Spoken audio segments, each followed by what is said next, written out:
Halo guys, kembali sama gue coba update. Kali ini gue akan membahas Dota 2 lagi guys. Ini lagi turnamen The International 10. Gue akan ceritain ini game paling bergensi tahun ini guys. OG kerasa down dan script ya script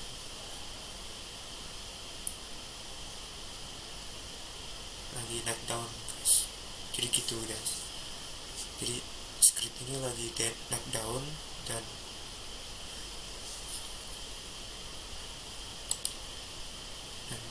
kayaknya bakal menang lagi nih tahun ini. Saya juga gak tahu, tapi yang jelas Squid pasti menang karena gue udah milih milih yang terbaik dari yang terbaik. Jadi Squid bagus untuk kalangan orang yang seperti saya ini. Squid boleh dibilang sangat bagus untuk kalangan orang seperti saya, seperti diri ya kan. Ini kan Team Spirit kurasa kurang bagus, belum pernah pengalaman. Jadi gimana caranya dia bisa menang, saya tidak tahu caranya gimana, tapi yang jelas dia belum pengalaman. Dan jika menang itu bakal bahaya guys, ya kan. Rasa begitu, kita tonton saja ya guys.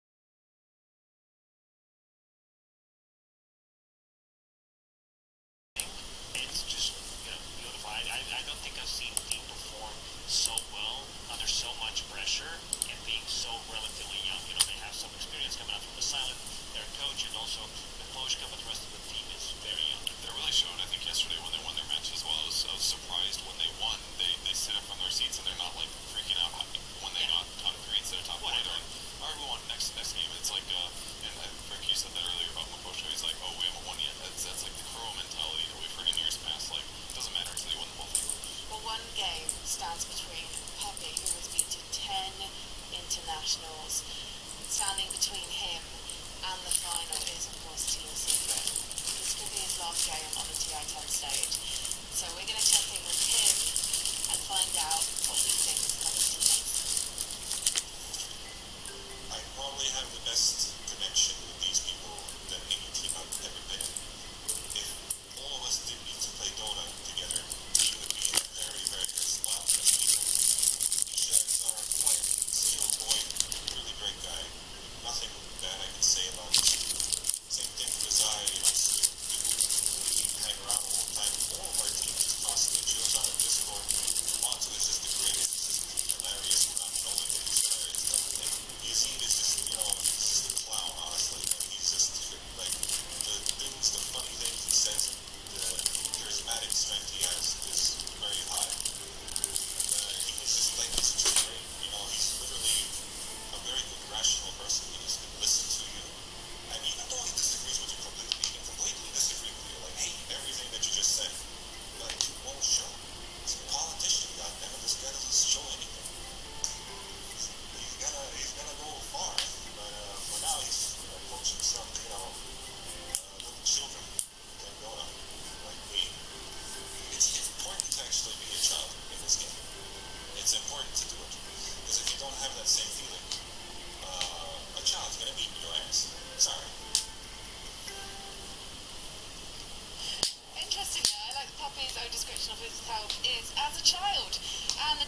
teams. One game standing between them and the grand final against PSG LGD. These booths have probably never felt so intimidating, but one of these teams, they've been here before. They've been here many times, and the team spirit, well, they know it's anyone's game, and after that second game performance, they're going to really be believing in themselves right now, Lucas. Oh yeah, they're just feeling themselves as this tournament progresses.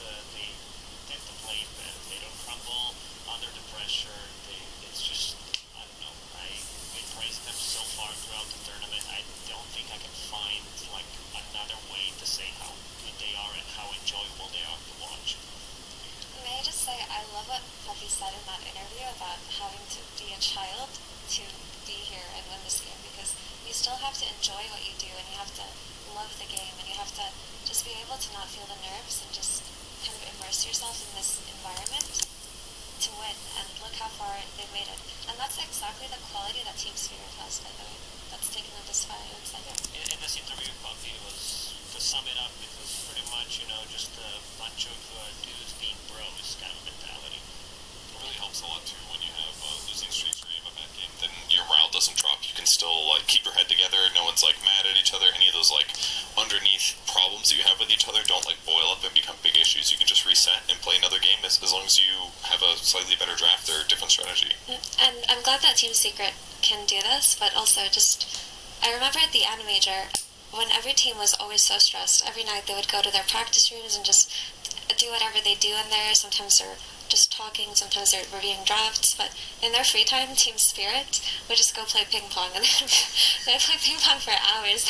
Anyone who walked down to get anything from the Animajor lobby would just see them playing ping pong. They would hug the table. So just the fact that they can just have fun together and not be that nervous during these kinds of events is really cool. Yeah, and we've seen some spice, because they've been acting, like those Giga Chad dudes, but we've also seen a Giga Chad coming out from Toronto, Tokyo, with the easy game. That's the stuff that I like to see. Well, for Team Spirit, it has certainly been quite the journey. Speaking to Mira yesterday, he was talking about the fact that he joined in February, he'd played with Collapse earlier on in 2020, and now this team is in the top 3 at the International. A Cinderella story, if we ever heard one. Spirit versus Team Secret. And we're here with a draft of Game 3 between Team Spirit and Team Secret with my panel of BSJ and Jenkins. There we go. That was way less cool than we thought it would be. I thought it was very cool. Thank you. Especially with a slap. Anyway, we're here with a third draft. What can we be expecting, my wonderful analyst BSJ? I think we're expecting a Magnus again, but they may have to ban out the Tide. It just makes the game a lot more complicated when you have a hero you can't RP. That's walking right at you. Would you agree, Jenkins? Yeah, that seemed like a nice solution to the Magnus, the RP. Even the fact that okay, when we're talking about Pudge Hook, go back to Pudge. Who's the one hero you don't want to hook in? Why? Why do we have to go back? Because everybody We're knows. gonna see Pudge at this Because, no, everybody knows this example. Literally every single Dota player knows the example of, Pudge hooks the Tide, he ravages, you die. Magnus is the same thing, but also. Okay, actually, no, it's not banned. Lion is banned. All supports. Huh. So I guess You're saying that he doesn't want to skewer in the Tide. Yeah, you don't want to free initiation. I think was the entire. So you have the Kraken Shell for the RP, but then also the element of you don't want to skewer in a Tide Hunter, and Tide Hunter is going to stand in your face. It's the same thing where when in the Animajor, people were picking Dragon Knight, and then the counter to it was to put the Tide Hunter in front, who's going to Kraken Shell off the stun. But it's not just that. It's also Dragon Knight doesn't pull the Tide into the fight. But they banned Lion. They did indeed ban Lion. Yes, that's like a Tide, but with only one direction. Maybe they enabled the Tide with the Lion just because Tide, historically, you just don't fight him. So you just play the split push game, farm it up, pick off. Yeah. Okay, that's fair. This has been happened before, though. I remember in the what was it, TN9 when they fought against Liquid. They were talking about the Alchemist plus Chen strat, right? That was TN9, I think. And they, in the exit interview, they said that, or Puppy said, that they thought the Chen was the problem. It was actually Alchemist the whole time. So it's going to be one of those repeats when they see a combo and they think, the Lion's the problem. But it's actually the tide, as Jenkins said. Yeah, or like the flip side, like maybe this is like the 5-head play from Puppy, is that the line is the actual issue and it's not necessarily the tide. I would trust him more than you. Yeah, generally. of course, naturally. Yes. So they should probably pick Io here. Oh, they're gonna plan for the Io. Oh, and they get Okay. the Magnus. So what happened against LGD was that Secret. Okay, this started with Team Spirit seeing a Tiny in the lower bracket and responding with Wyvern Mag, and then LGD. Okay, I'm sorry. Secret did the same thing to LGD in the winter bracket finals, where they let LGD have the Tiny and responded with Wyvern Mag. And you don't want to pick Io into Wyvern Mag because the Io Tiny will just get RP'd and cursed together, and the Io will just die. So they replaced the Io, like the buffer, the attack speed, with an Ogre on the side of LGD. So we're seeing like 3 series carry over from one to another. The Ogre was first phase banned here too. Yeah, that's what I'm saying. They It's banned so the Ogre. interesting. Yeah, it's like you never expect an Ogre to be first phase banned prior to like 2 days ago. Yeah. But because of how things have progressed in terms of essentially countering the Tiny, this is what has happened. The Ogre is first phase banned. So it's interesting because that was probably a read by Team Spirit saying we still have Tide in the pool, and they actually probably agree with you that if they pick first pick Mag, we just Tide and we beat them again. So they knew the Tiny was going to happen, which is why they last banned the Ogre. Yeah, it's a lot of mind games going on. We see the Tiny when it's first picked is almost always a Necro, Ursa, Lifestealer are usually the 3 bans that come out in the second round. These teams, they just learn from each other. They see things that work and don't work, and sometimes it's a matter of like Lifestealer, for instance, isn't a free game versus Tiny by any means, but we saw one of the few heroes that doesn't mind getting slapped by Tiny for 10 seconds in a row because he will sustain it, and also ET's aura doesn't work through magic immunity, so that's a hero I'm keeping an eye out for. They've actually banned the Ember. Interesting. Ember Mag. Yeah, last time we saw LGD actually do this against Secret, where they picked the Tiny and then they banned like all of the counters in the second phase. But then they also picked the Phoenix into Snapfire, and I was thinking a big reason that they did that is because they essentially decided, and we were talking to Seth backstage actually about this, that LGD had essentially decided that those were all of the heroes that they didn't have an answer to, and anything that they had left in the pool, it was likely that they had some sort of counter pick, you know, like a Pugna versus like Necrophos, for example, if you've got a great Pugna player, and then Phoenix picking it into Snapfire is kind of insane. It's like you just press, I always forget the little shredder, and then you kill the egg, right? But the thing is, it's like a tiny counter, and then it's also good for the team fights, and so you're block picking it, and then you're also getting it. It's better for the game. But now we also made a point that in that specific draft, it was really difficult for the Snapfire to get into position and actually shoot the egg down, which actually forced Secret into the Weaver pick. Like there was like a puck and Exactly. other heroes like that. So Secret went for the Weaver trying to break the lines, and then they got a bad core-to-core matchup. So we might be seeing something similar for Spirit if we see Secret going for more team fight. I think we will see a Weaver or a Snap come out for Spirit. In the laning phase against Tiny, those are 2 of the best supports because he starts with 0 armor. This is the BSJ theory. How do you counter the Tiny according to you? It's the 0 armor in lane. Like until level 6, Tiny is not good against physical damage, and these heroes eventually are still a nuisance for him because the Weaver bugs. They take a lot of attacks to remove, and Tiny does a lot of damage per attack, but doesn't attack very fast. Yeah, like he basically has to build into attack speed in order to make up for the fact that he has none. Another nice thing about Weaver too is like obviously Spirit, they've been picking this throughout the entire tournament, so they know how to play it. That's going to play into whether or not they pick it. But if you're playing against 2 melee strength heroes, very easy to get the bugs on them, and then also you're going to pick up a Spirit Missile on Weaver, and percentage magic damage is how you deal with the Tiny's massive HP pool and armor. I have the last ban here. So what was they banned Lifestealer, I remember, and what was the other one they considered? It's usually Ursa. Yeah, Ursa Lifestealer. Because you have the ET, I think the Lifestealer is the better ban because he's not only good against Tiny, but he's also really good against your other hero. So could this be an Ursa pick for Spirit, Jenkins? It could, and I would assume that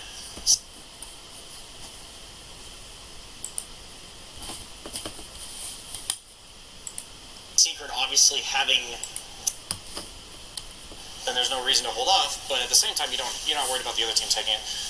Rubik ban could be the Weaver that you were talking about. Yes, it's Rubik or Snap. It's a Weaver or Snap, I'm pretty sure. I mean, Rubik is also good against Magnus for the telekinesis, 0 cast point stun, or almost 0.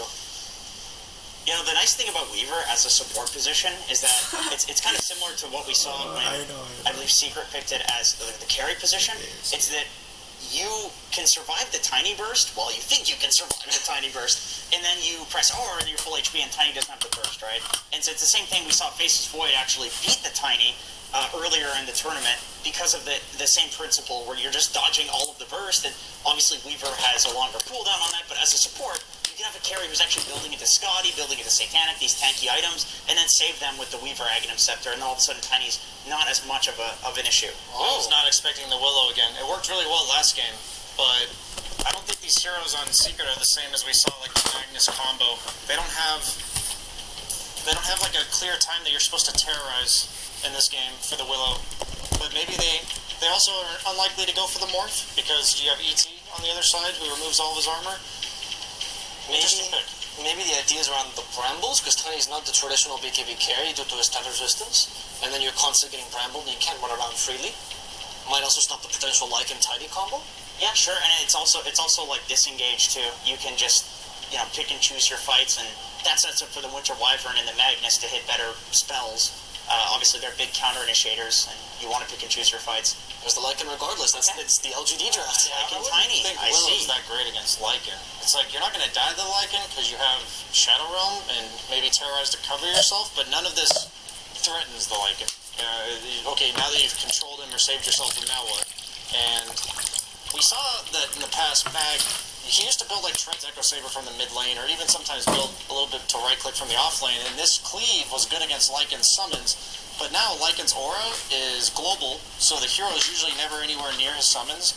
And then you also build like mobility on the mag, so Lycan's really good at zoning out the mag. And he's got one summon, one huge summon instead of two little necro like units. necro books, yeah. Yeah, which you would kill. So this SD looks like it's preemptively kind of countering the Morphling, who you could steal illusions of, and I really do think the Team Spirit's about to pick Morphling. This draft looks like to me that they're just saying, we're really confident in this strategy, we just won with it, it looked really good, like we don't care if you counter us. It might be preemptively countering Ursa as well. That's because true. You have the constant dispel against the overpower. But you also have the save for the Winter's Curse and the RP. The disruption is incredibly powerful this game because Team Spirit doesn't have a way to jump him yet. They have to draft something like the Storm, and these heroes don't want to be playing into, like Storm Spirit mobile heroes don't want to play into really beefy Lycans and Tinies. And Sven, yes, it looks nice because of the armor, the Warcry, but that is also purged by Shadow Demon. Yep. And if he gets to an Axe at any point, if it's maybe a 4-position Shadow Demon, that break as well as dispel consistently, it just ruins Sven. Yeah, this is a really kiteable Sven. It looks like right now.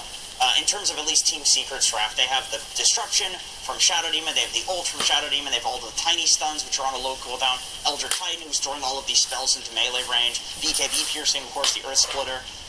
The Lycan can run his units around you. Of course, you can cleave those. We already talked about the cleave, not as good as it was before.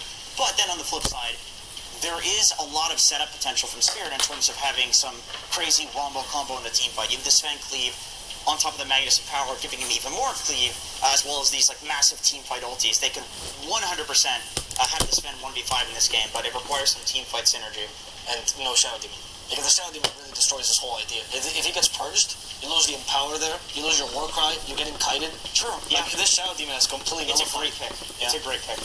Yeah, this is what Seth was talking about on the panel yesterday as well, where these teams know what kind of hero you have to pick. They picked Lycan and Tiny. You have to pick a durable hero that can clear the summons. Yeah. Shadow Demon's good against pretty much all of these heroes that do that. So they pick the Shadow Demon knowing that no matter what, you're still going to pick it into a counter. Like, you would never, on paper, pick Sven into Shadow Demon, but there's other issues that they have to solve on the Team Spirits draft, so they don't mind one bad matchup.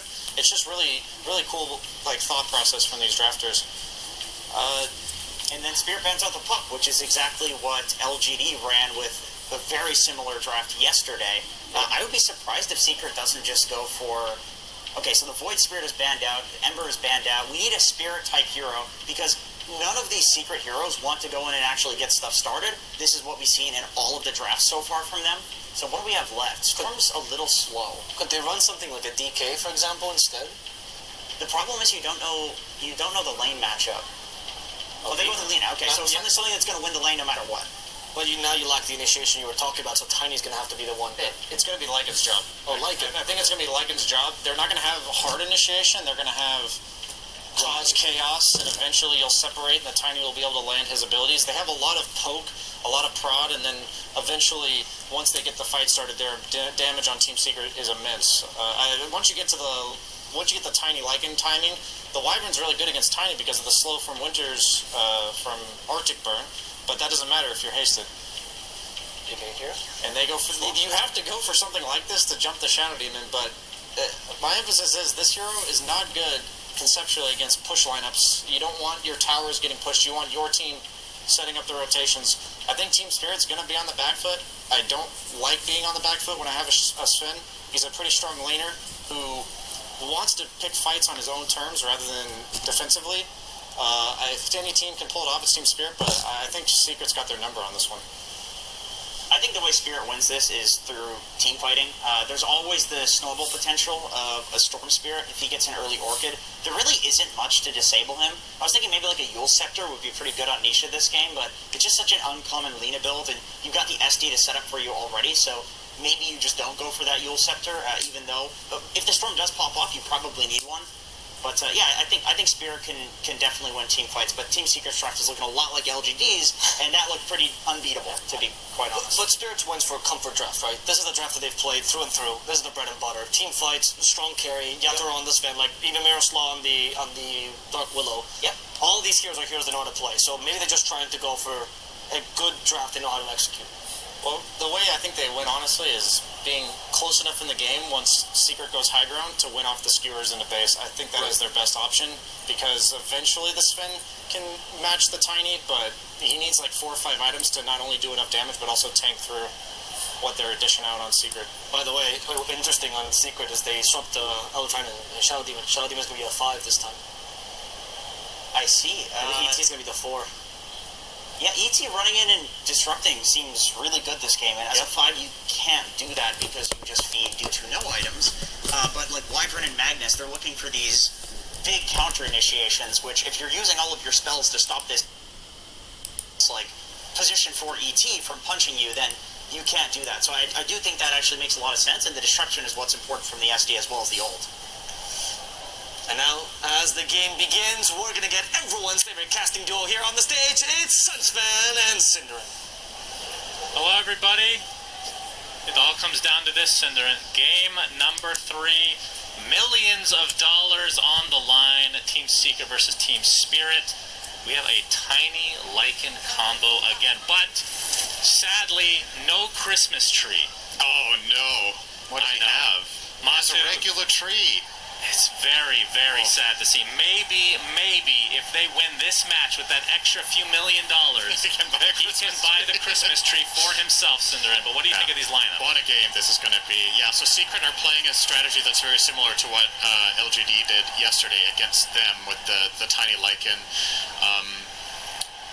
I do think some key components are very different, though, from what made the strategy successful for LGD. I think the mid-hero by nature, having Lina instead of Puck, makes the dynamic of the game very, very, very different. Simply, you can't really catch in the same way. You don't have the same space-making type of mid, so Secret's lineup is slightly more on the greedier side. And as far as Team Spirit goes, they have insane team fight. Obviously, Collapse on the Magnus has looked incredible this event. They have a lot of initiation power with the Storm, as well as potentially a Dagger Sven somewhere down the line, so I think it might sound crazy seeing how Secret got absolutely destroyed by that tiny Lycan yesterday, but I think Spirit actually have a really good shot at this game, primarily because of the difference in the mid lane, the way they set it up with their bans in the draft, and then always that wild card of Mag. Indeed, and it seems to be a wild card in every game because he's picked every game, gets past that first phase of bans. Disruption from Puppy, as Collapse will try to make his way to that top lane here. And yeah, this is going to be, I don't know, with the we talked about this in game number 1, and maybe we can revisit it a bit, but a lot of pressure on Secret to perform because they are the experienced ones. Team Spirit kind of free-flowing, I guess is a good way to put it. But this has to be a pressure for everybody right now. Because I remember back in when we did DC in the lower bracket finals against EG at TI6, everybody was nervous on both teams, and that led to a lot of mistakes, which made it really exciting. Right. So we'll see if it ends up coming to fruition in this game 3. One thing to focus on for Secret when it's crunch time and you really need to get the win is that in this tournament so far, Nisha has been a standout player in that mid lane, and he has himself one of the best possible matchups against Toronto Tokyo Storm playing as Lina. So even though we don't have that same playmaking potential that we saw out of PSG yesterday. Disruption, Matu's there. Okay. All right, Nice neutral play from creep here. gets the first blood for the neutrals. That's a lot of extra gold for all those creeps. They combine, and then you just get even more gold when you kill them, Cinder, and that's definitely how it works. Denying first blood gold, though, that's pretty big. That actually sounded like a suggestion Slex could have come up with. Oh, if the neutrals killed, they should get all the bounty, and then if you kill the neutral keep, it gives 300 It just gold. gets larger and larger. Why not? Now, why? I don't know, just because. Why neutral items, Cinder, and I love them. Well, why not? So Matu playing the Tiny, as we alluded to. Collapse finally not... And he's playing the Magnus this time, Cinder. Basically, every performance that he's had at this tournament has been quite stellar. It's been kind of his showing out party. Is we have a disruption again, Collapse, putting himself in the way of Matsu so that Mira is not collapsed upon.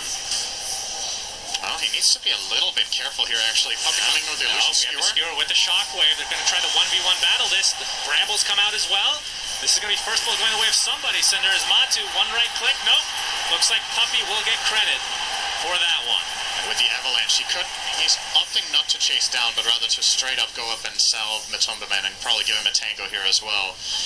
Coming out of his own tango in a second. So, yeah, Secret will get first blood there. That was very close. Obviously, Collapse playing off the knowledge that Avalanche would be on cooldown for quite a while there.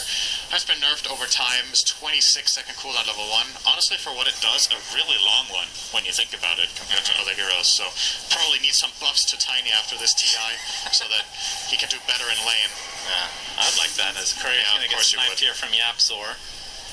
Looking forward to the briefcase being shown here in this game. But Nisha in the mid lane on this. Lina is at 19-9 for CS versus the 11-1 Toronto Tokyo. He's gone woods. Yeah, I He's can't out. blame him. This is not going super well for him, but he does have a nice stack here, so we'll be getting a good amount of gold overall. But Nisha is just left to his own devices, Cinder, and that's... We've been seeing him on Void Spirit mostly this series. But it's a scary proposition for Team Spirit to leave him be. Puppy. Being harassed a bit here from Collapse as Matu making his way over as well.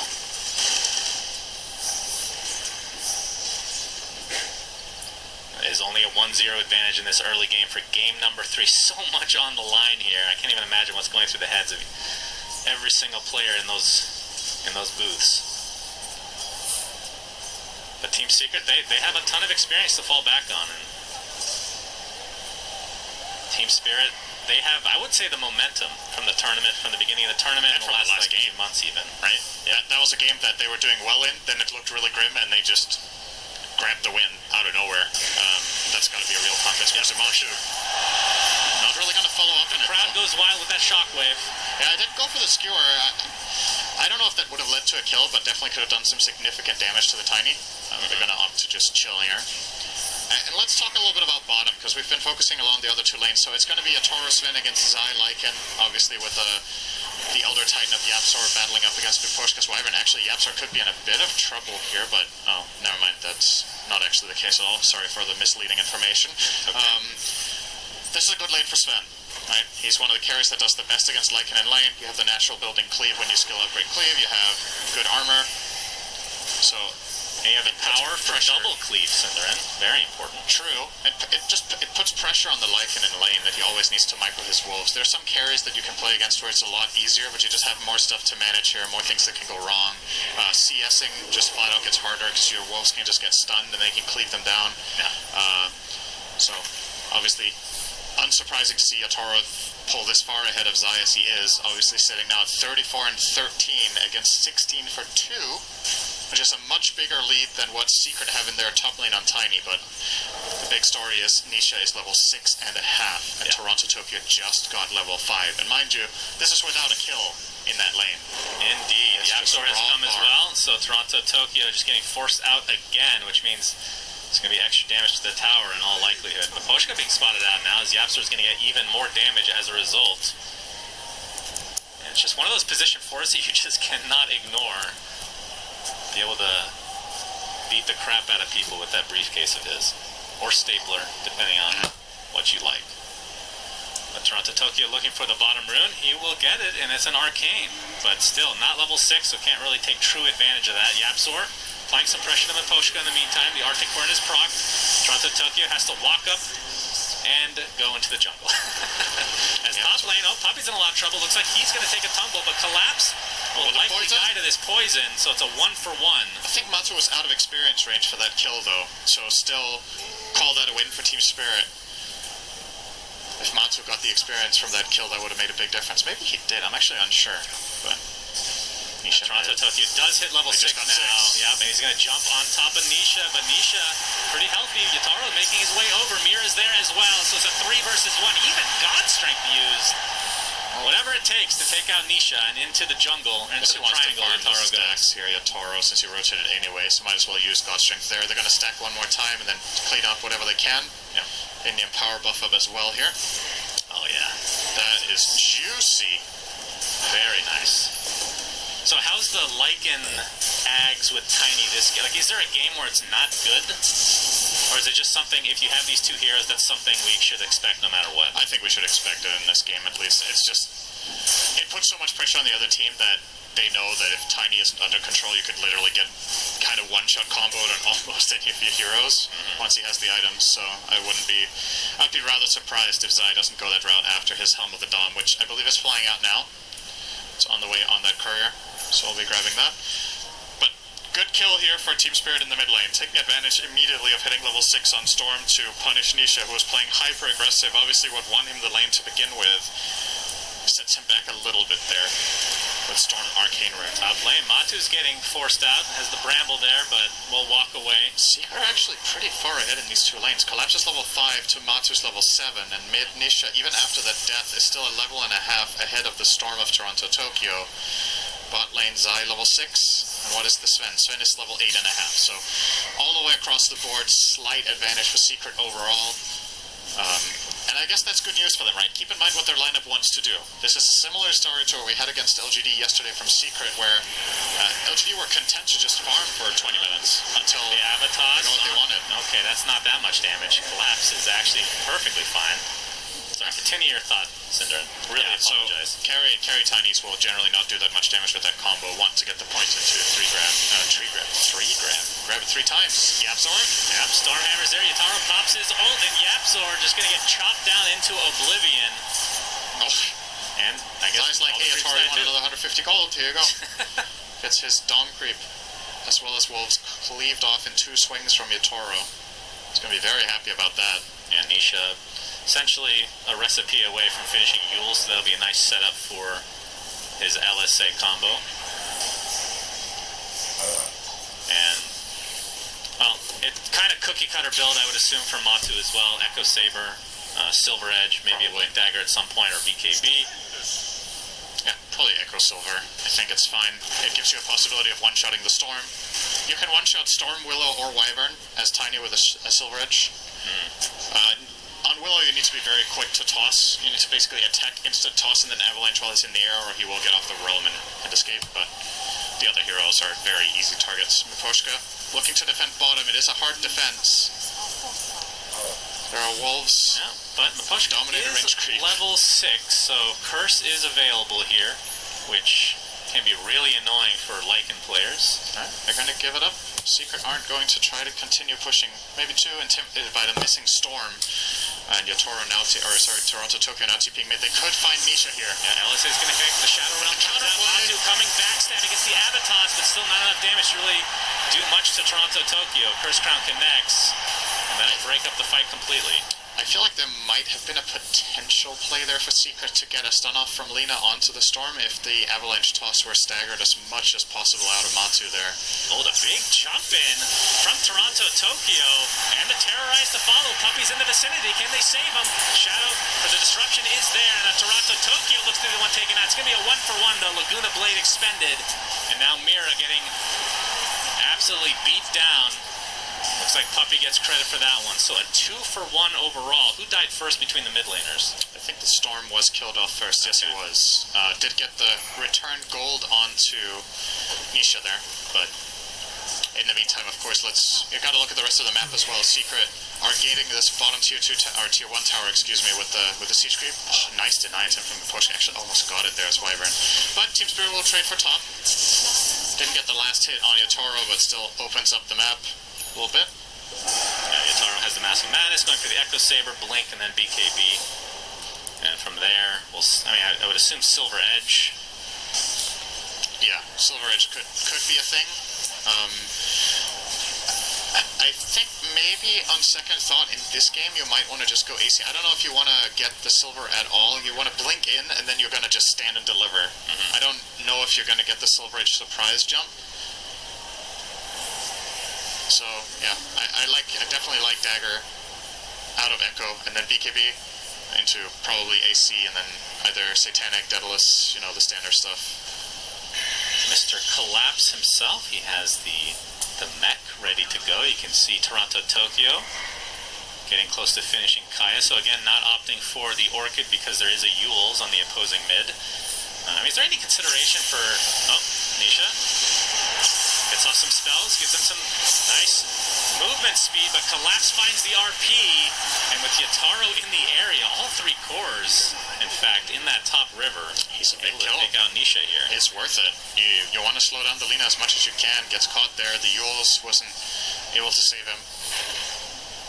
It is a lot of mana out of Storm's pool every time he does this, so can't really farm too much out of it, I suppose, but you just want to, again, kill the Lina on every opportunity you get. You have a Sven that's totally free farming as well.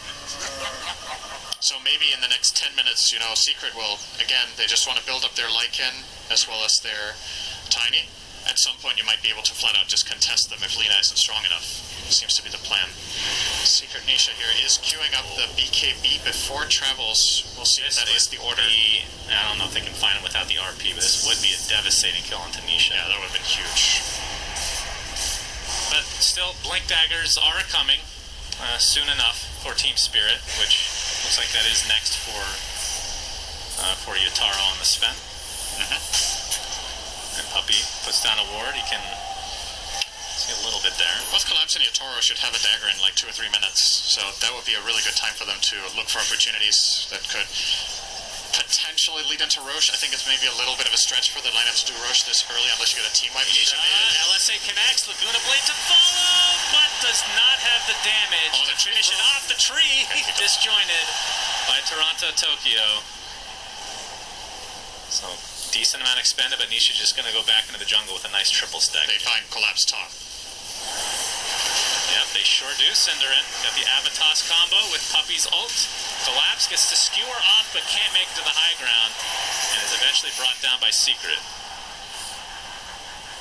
There's a smoke on Toronto Tokyo right now, but they are headed towards that bot area. Zai almost done with the Helm of the Overlord, but might have to wait here. Cinderin as first round with the Bedlam damage coming through. Looks like that's going to be an easy pickoff for Team Spirit. So it's off lane for off lane, essentially, as Miposhka getting destroyed by these wolves, has to curse the creeps just to survive. And at least he does so. It's funny to think about how for a short while Wyvern was considered one of the strongest support counters to Lycan, and then Lycan was just like, well, what if I just don't run in my hero? And all of a sudden it wasn't fun for Wyverns anymore. This was obviously back in the day when we had Necronomicon. Made it a lot worse for the Wyvern as well, just the overall mana burn and total damage, how quickly it came in.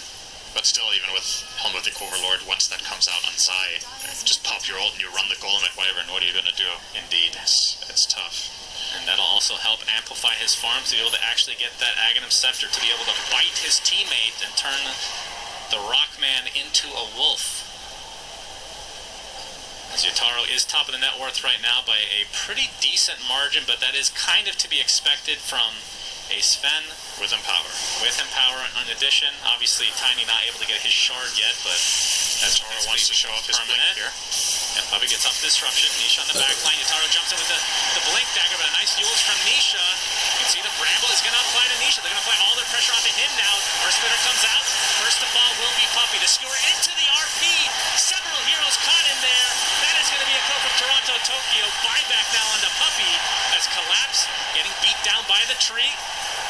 Secret do get a collateral kill here, but it's going to cost them dearly, Cinderin. That worked out super well for Spirit, the way they jumped that with Toronto, Tokyo, and followed up.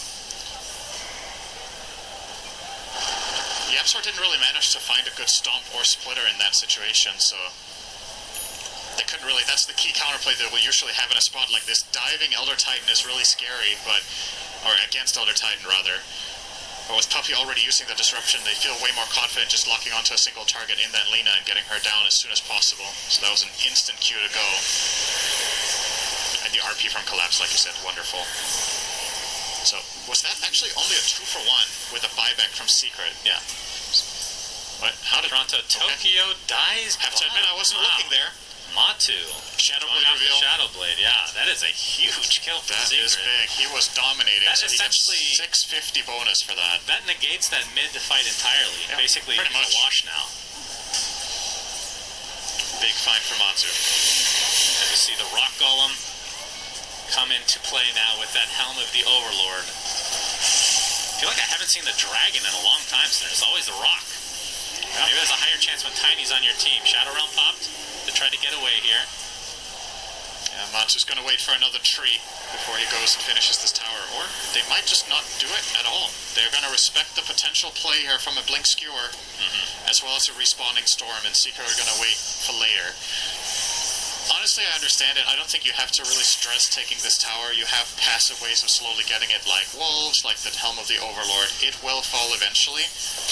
And if at any point Matsu makes a map read that he isn't going to get jumped, he can Shadowblade it and double hit it and it's gone. So, don't have to risk anything to get it here. A lot of composure and discipline there from Secret. Yapsor. Tokyo, yep, wants to find Yapsor. And it looks like he'll find him. Easy pickoff for Spirit again. Yataro makes his way to the mid lane, and like you said, that Golem ends up getting the kill onto the tier 1 mid. So it was inevitable to fall. That's going to give some nice gold over to Zai, as we have another Avatos killing off the Storm Spirit. Are you kidding me? Matu is just finding these incredibly important pickoffs. And it's just with a Shadowblade, too. It's not like this is Blink Dagger and Shadowblade to be able to come from He might even find another one here. Oh, he's going to find a ward. Okay, so won't get the Wyvern. 2 huge picks from Matu. Yeah. With those kills, he's actually tied with Sven on net worth all of a sudden. So we're going to see the replay here of, I believe, the previous one. Yeah, gets off the first right click with the Avatos and just enough damage. It's actually relatively close there. So, a couple very important deaths going in favor of Secret this time. Toronto, Tokyo, 4-3. So he was 4-1 before that. He was having himself quite the game. But you can see, just in terms of net worth, he is just right in the middle. That is not where you want to be. He is below the Lycan who was laning against Sven at this point. That puts things into perspective. But he does get an Essence Ring, so he does. That'll help. That's a nice one. It'll help if he doesn't get burst in a one-shot combo from Tiny. Unfortunately, that's what generally tends to happen against Tiny. Also, Lina, similar story. If he gets caught by a stun, might not even have time to use the Essence Ring. So it's nice in a lot of situations. Might even sometimes want to pre-pop it when he jumps in just for safety. But it is pretty expensive to use 200 mana cost to something Storm doesn't really want to throw away for nothing.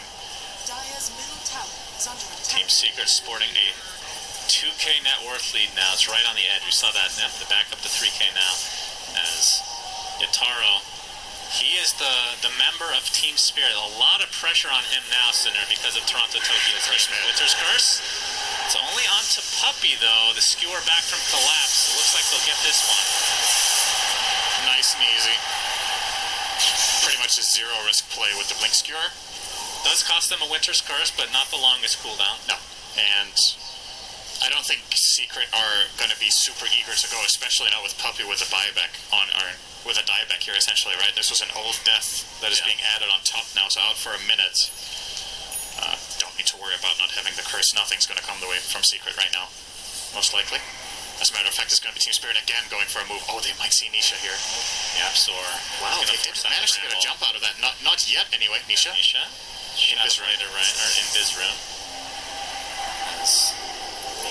The Golem is trying to create some space here, Cinderin. And Matu ready to go. It is 20 minutes, so expect that shard pretty soon for Matu. I mean, how much do you prioritize that before the Silver Edge, actually? It is really important to have. Yeah, Golem is dead, but it's okay. Get you going. There'll be another one soon. Sorry, you were asking about the Silver Edge and Tiny? Yeah, when do you prioritize the shard? Because I feel like it is quite important. Good question. I think probably now that you had these 2 kills that you just got, you might want to get the Silver Edge first and keep the snowball rolling. I think if it's less of an active game from you, where you're just more farm-centric, you get the shard as soon as possible. Under these conditions, I would imagine he will finish the silver first so he can just find bigger and more frequent kills. Toronto Tokyo picks up an Orchid, by the way, so a little bit later one, didn't prioritize it first. Obviously, we talked about the Yules on Toronto, or on Nisha. Who's your And the Orchid, BKB. though? Yeah, he has to go for the backline. It's got to be like an Elder Titan or He something. kind of has to Orchid Shadow Demon or the save comes out, right? But Puppy does have a Ghost Scepter, so he can't solo kill him anyway, and Sven can't kill him either. If Puppy is quick on the Ghost, he can counterplay a lot of the stuff that Team Spirit offer up here from their team fight, except the Skewer, of course, which will get him killed. So they can Orchid Skewer him. That's a lot of stuff to use just to set up for the 5, though. And any other target can potentially be saved or at least delayed by Puppy. Storm can't solo kill Lina with the Orchid anymore, as Nisha got the BKB. Obviously been playing from ahead against the Storm the whole game. And if Storm wants to solo kill Lina, you need to get that Orchid before that BKB timing. But Secret are effectively conceding Roche at this point by playing the bottom half, and Spirit will say thank you very much, get an Aegis on their Storm. Yeah, very important. Probably the best hero in the entire game to get the Aegis, but it is a hero that has not that much net worth, so it is a bit of a trade-off, actually, this game, I'm surprised to say, just because the net worth on Yataro is crazy high right now. And Matu cleans up the wave. He did get the shard first. So, okay, so has the shard in tow, so the tree is going nowhere unless he wants it to go somewhere, Cinderin. Yep. There's Nisha working on the Shadow Blade now, so... From Secret's perspective, is it just, I was going to ask if they're going to wait out the Aegis, but it looks like Matu wants to at least get some, I was going to say chip damage, but not with Tiny. Fortification spot, and Poshka's in the area, has his curse available, but needs to find a target next to Tiny so that Matu kills a teammate. Friendly fire is definitely a thing.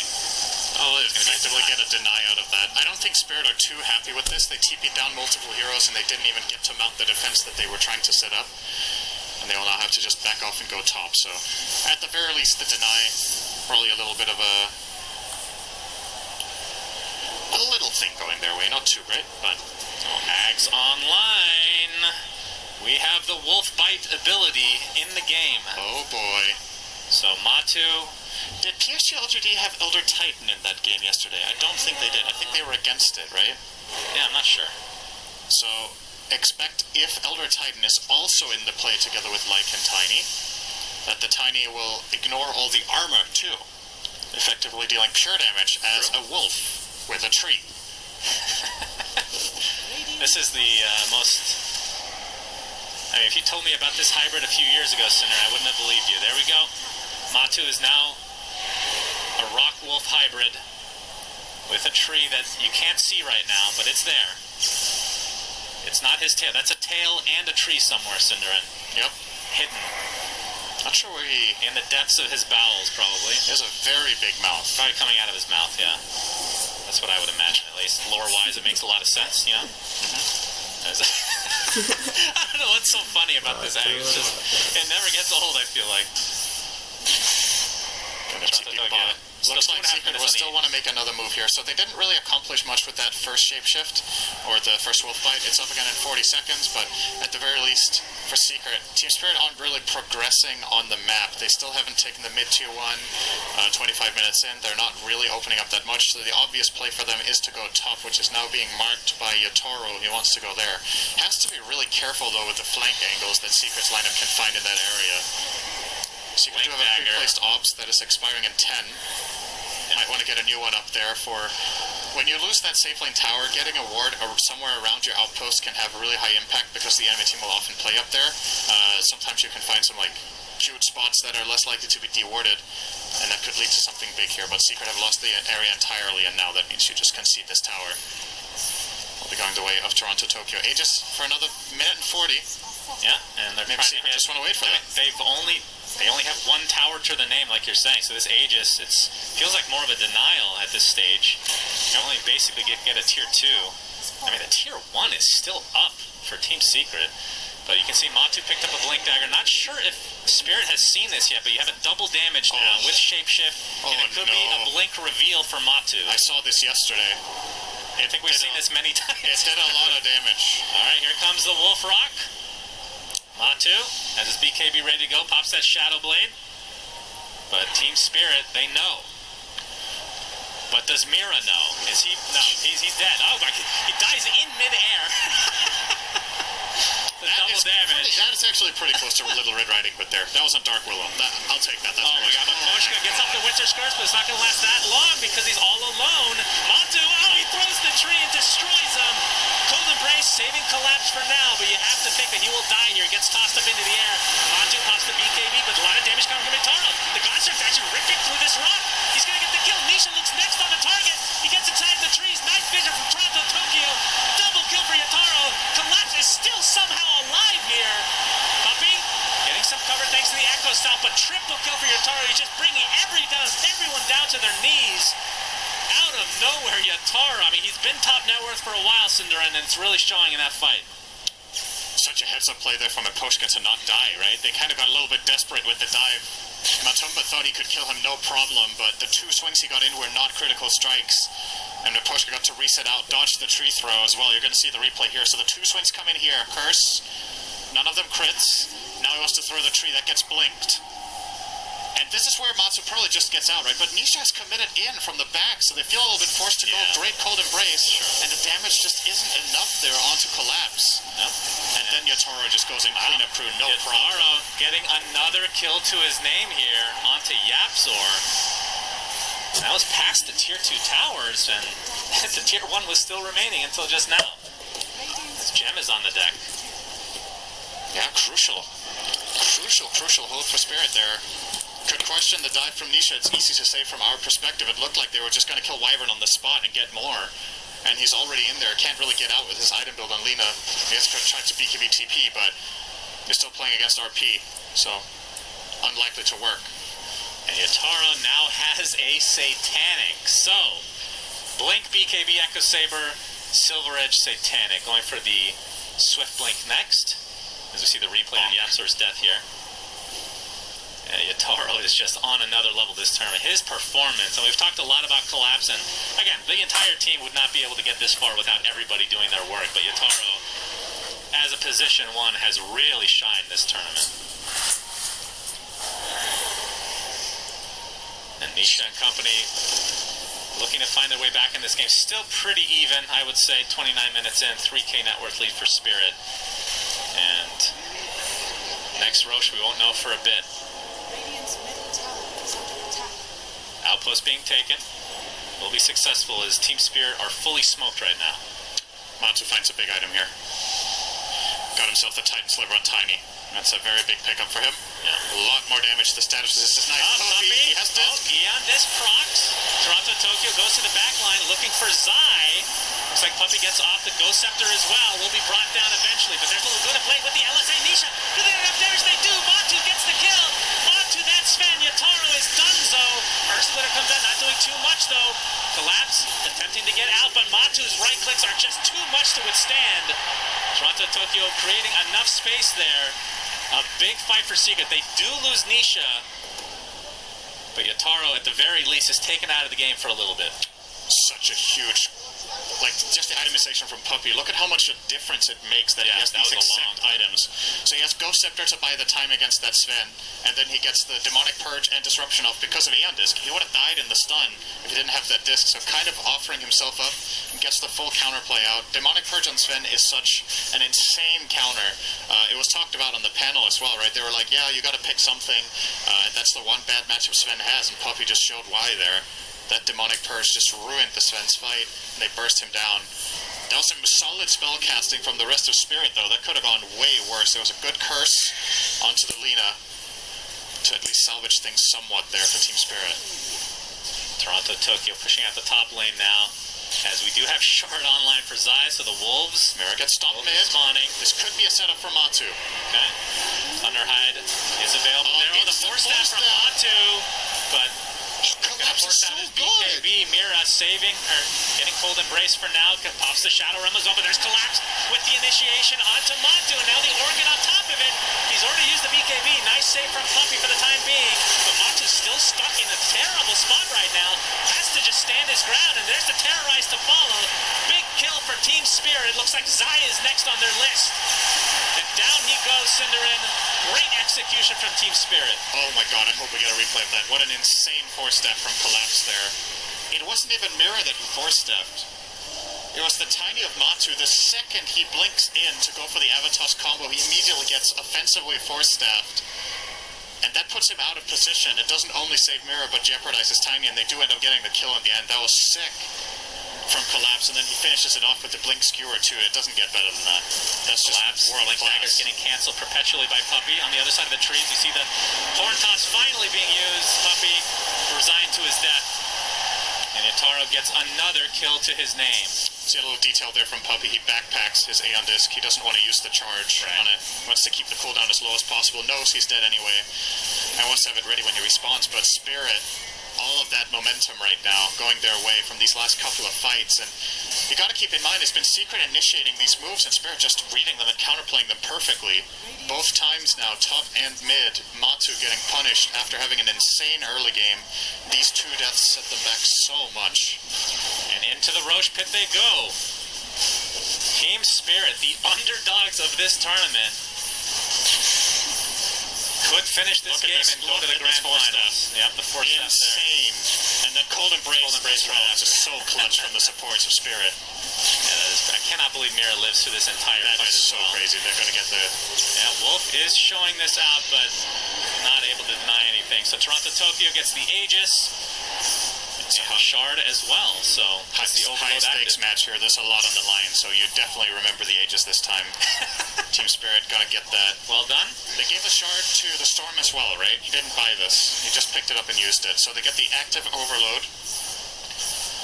That's right. effectively improving their damage quite a lot. Gives themselves some attack speed too, but I think primarily helpful for Sven as well when they initiate together. Yeah, and he's had that shard for a little bit on Sven, so can dispel like Yules and whatnot. Pretty helpful. Or killing Misha specifically, actually. As Matu is in wolf form again. And 9k lead for Team Spirit. They have a pretty firm grasp on this game, Cinderin. Can Secret come back? Yataro jumps in. Puppy, that's the Aeon Disc again. And he gets slept a bit here from the Elder Titan, but a big jump from Toronto Tokyo. Ghost Scepter immediately used by Puppy. Looks like he's done again, though. Does have buyback. But again, that Aeon Disc is going to be on cooldown for quite a while now. And Yataro wants to make use of this God Strength. It is running out, though. Looks like they're not going to go for the high ground yet. Still 3.5 minutes on this Aegis. They don't need to get over-aggressive here. We've seen a lot of teams do that this tournament, in fact. And really, their only high ground is Sven, and I would assume he'd want to be ulted in most of these cases. Yeah, for sure. So it's just like a small window. There's a lot of risk involved with having the Sven hit the tower when you're playing against Blink Toss, right? Like, it's kind of the skewer problem that we've seen teams run into in the base as well, that you are facing. Yeah. The Wolf is a hunting. There's a gem on the Storm, though, so Toronto Tokyo should be able to react in time as long as he is not under a ward, which he is right now, but he will find that one. Matu will redirect his attention to Mira. Seems a bit hesitant to jump, and he's too slow. Very quick Shadow Realm again. So Mira with the quick fingers, Matu gets nothing out of that. Opted to go for the Howl cast first with Lycan at the same time. I don't know if that was a bit of a tell. I'm not sure if Mira noticed that, but either way, he gets out, makes the right read. And look at the bounce back from Toronto Tokyo. Look at his net worth, Cinderin. Yep. It was not looking good for him halfway through the game. Obviously, Yataro creating a lot of space, and the rest of his team as well, for him to make this massive comeback. But second net worth, I would not have thought that would be the case at 35 minutes. Just masterful play from Team Spirit. And again, whoever wins this game will be playing PSG LGD in the grand finals of TI 10. So, And something we maybe haven't touched on so much, right? One of the key things for Secret in this game, compared to a lot of the games that they do well in, Nisha has been so quiet. Oh, they might have found Matu. Does have the BKB, Avatos to follow, but Collapse gets saved. And Matu is just completely alone, Cinder, just looking for some sort of collateral. But it's not going to happen. Down goes Matu. Does have buyback, however. And expect Team Spirit to force this out. I mean, they had to use basically nothing. Yeah, they still can have take the 2 bottom towers for free if they want to, but they might look for more. They have another smoke on the Wyvern. Sven's God Strength is ready with Swift Blink. Yeah, Toronto Tokyo gets the Orchid, but doesn't have a whole lot of mana to speak of. Still with the Aegis intact, and they're going to use it. It did cost Secret the Laguna Blade, and there's the Winter's Curse. Not going to last too long, though. Nisha getting jumped, but there's the BKB. And Team Spirit still super happy with this exchange. 13k net worth lead now. As Matu, I would assume they want to force this buyback. The Wolves in the mid lane are going to try to cut this wave. Zai, making it more difficult for them to reach, but they will kill them off and out with the Storm to save those precious seconds of the siege. Oh boy. Arcane Rune on Toronto Tokyo as well. Yep. BKB is ready as well, and they know there's no BKB on Leon. That's big. Puppey has to be ready here to save Nisha. They're going to jump him at basically all costs. High ground defense is there, Team Secret. Oh, Toronto Tokyo goes really deep, and there's a big scoop from Collapse on there too. Good lord, double kill for Yotaro. Basically in just one Echo Saber double slap. Absolutely filthy stuff here from Yotaro again. And a great initiation from Collapse. And this means likely a mid-rax to follow, but Puppey's going to get initiated on. There's the Eon Disc to proc, the buyback now into Nisha. Matu has spawned naturally. And it looks like they might actually be able to defend this. As the God Strength is running out here shortly, Cinderin. Matu in wolf form again. There's that really annoying Curse Crown with the Shard into the Bramble. And Team Spirit, oh my, they are so close, Cinder, to getting to the Grand Finals here. It's unbelievable. If you would have asked me the odds of this before the tournament, of Spirit getting to the finals, man. Matu. Okay, let's go. Has the extra tosses to work with. That's 2 deaths now. Magnus. Quick succession in favor of Team Secret, but still the buybacks remain. We'll see if Secret can force these out. What are you doing? Seems relatively unlikely. It's so scary for them to go to the enemy high ground at this point with how much pressure they're under, and also their gold, right, on their heroes. So Tiny doesn't have buyback gold, Lycan doesn't have buyback gold. Shadow Demon does. Yapzor used his previously on the Elder Titan. Very quiet game from him as well on that ET, just very low net worth. He's not very farmed, hasn't been involved in too many kills. It is a difficult ET game in my opinion against the Storm as well as that Max Cure and just the general vision that Team Spirit have been playing with the whole game. But really, both Yapzor and Nisha just not having the games that they're used to, and that's what's made this so hard. Yeah, Matsu's been caught off a couple of times and made some mistakes. These other 2 players just haven't found their footing in the game, largely. I mean, look at the net worth. Yapzor is literal bottom by a long shot. That is so uncharacteristic. I literally cannot remember that ever happening. It's very rare, and it's also, if you think about the way Secret prioritized these heroes, I think having all the gold on Puppey has been massively impactful. I think his net worth has been put to really good use. But in some of these strategies we've seen from PSG LGD where they play a 4 Elder Titan, he ends up having an Aghanims, and he just becomes a 4th core. That's just not the case for Yapzor here. He doesn't ever have the opportunity to really go in and get much done. Maybe he doesn't feel like it was an option anyway because of the hero matchups. Like maybe he just thinks it's too hard against Wyvern, Sven, and Meg to ever do it. Puppey has definitely survived through a lot of this, but Yotaro now has a nullifier, so you can dispel Eon Disc. And, Puppey is going to get the disruption off, gets stuck inside the Bramble, pops the Ghost Scepter preemptively, but he's going to die shortly after. Great curse! Yep, that's a huge curse onto 3 heroes as Team Secret get RP from Collapse, and the right clicks are there from Yotaro. Triple kill for him, making it an ultra kill. Will he get another Rampage at TI-10? Absolutely! Oh my god, Rampage! Does it again, Cinderin! Holy Jesus! Yotaro and company are right at the edge chance now of going to the TI-10 Grand Finals. Secret have 0 buybacks. If they just get a wave into the base and go for towers, it's over. They could finish maybe even before Lycan responds. Oh, they're definitely going to go for this. 100%. It's If over. they're going to call GG, the underdog story is still alive. Team Spirit move on to the Grand Finals.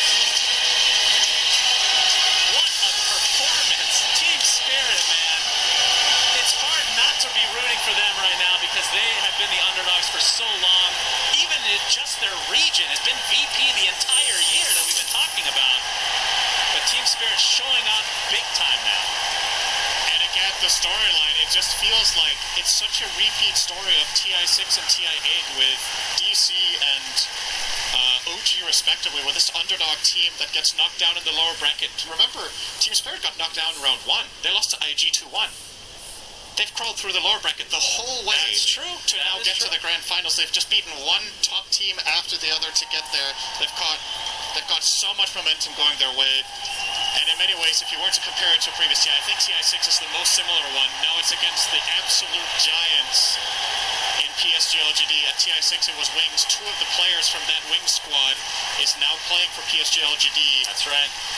I remember that vividly. We'll see if it's a repeat performance or not. But with that, let's see what the panel has to say about this absolute god-tier performance from Team Spirit. Well, that was a god-tier performance from our casters, Cinderella and Sunsan. Thank you so much, gentlemen.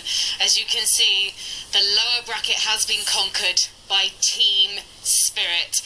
And it's fair to say they have gone from 0-2 on day 1 to top 2 here at TI-10. And it's not something that we expected from the start of that group performance. Lacoste, your mind is blown.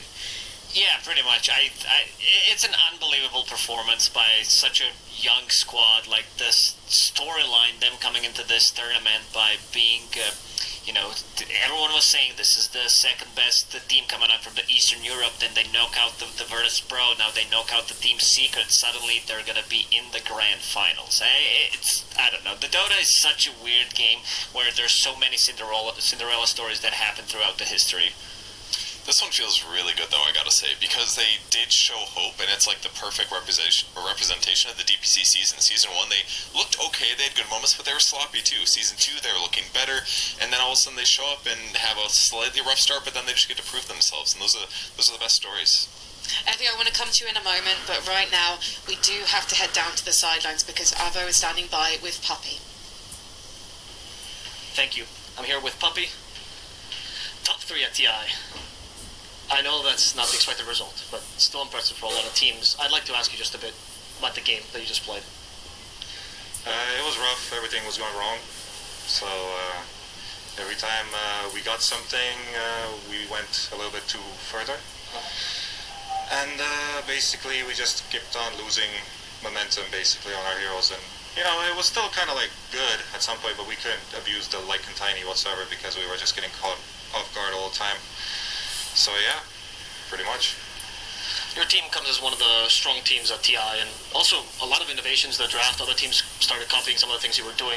Did you feel like there was a bit of a target on your back this TI? Oh, I don't think so. I think it was fine. I think everybody here started realizing, because everybody was kind of drafting similarly, I would say, in this tournament. We had been seeing we saw every type of draft from every other team once in a while, but I think the ones that actually get to abuse it to the potential are the ones that were winning, obviously. Is there anything you'd like to say to the Team Secret supporters? Thank you for believing in us. As the numbers go, next time second place, next time first place. I mean, it's fine.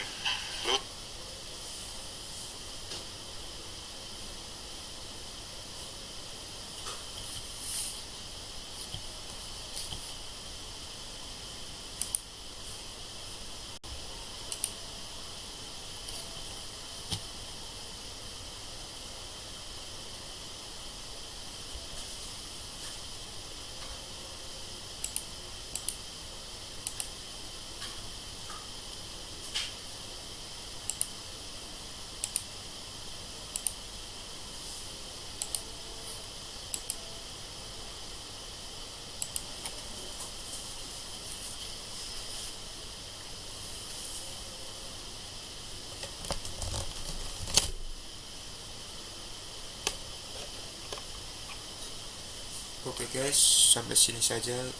Kalau kalian suka dengan ke internasional Dota 2, kalian bisa nonton lagi tahun depan.